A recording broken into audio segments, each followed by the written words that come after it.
আসসালামু আলাইকুম গাইস, আমি আজকে আসি বর্তমানে গাইবান্ধা জেলায়। কী কারণে আইছি আপনাদের বলি।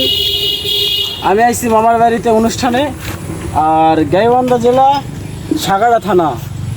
আর এই গ্রামের নাম হচ্ছে কি গ্রাম এটা? জুগিপাড়া। দক্ষিণ গুনিপাড়া। হ্যাঁ, জুগিপাড়া। দক্ষিণ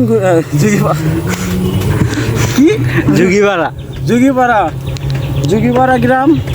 আসলে বলার মতো কিছু নাই। পরিবেশটা এত সুন্দর, মানে আমাদের এলাকার চাইতেও আসলে অনেক সুন্দর এলাকা এগুলো।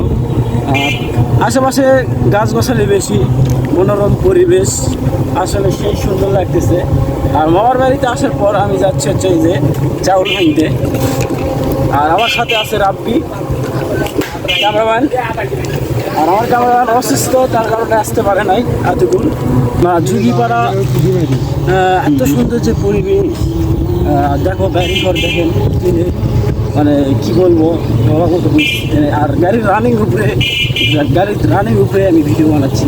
দেখেন ক্যামেরাটা ঘোরাতে একটু দেখেন, এত সুন্দর পরিবেশ, বাসা। হঠাৎ করে মূলত মানে বাড়িতে আসা, আর এই কারণে আর আপনাদের জানাতে পারিনি আমি যে চলে আসবো। ঘুরতে ঘুরতে চলে আসছি। আমার বাড়িতে একটা ছিল, প্রোগ্রামের কারণে। সবাই ভালো থাকবেন, সুস্থ থাকবেন। আর এই জায়গায় আশেপাশে যত ভিডিও আছে বিভিন্ন ধরনের, আমি আপনাদের দিব ইনশাল্লাহ।